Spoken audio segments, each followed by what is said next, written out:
Hello artists, this is Brandon Stewart at attramentstudios.com.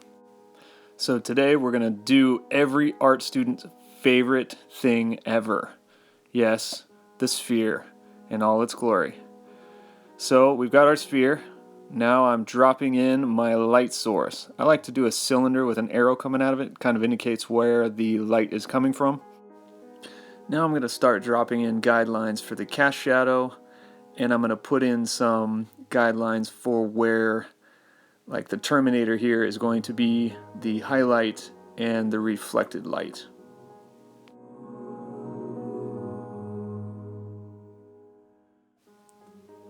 Make sure all of this stuff is done really light. There's no reason to have really dark lines at this point. Everything's going to be defined by shading, so lines are not necessary.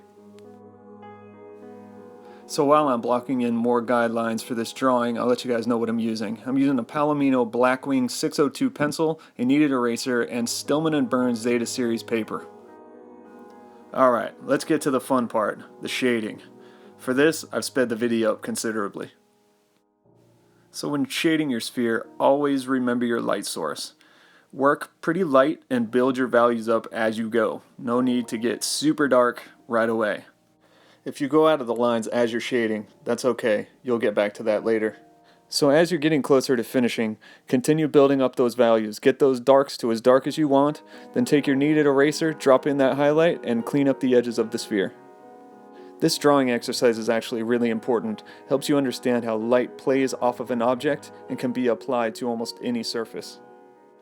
Thanks for tuning in and happy drawing.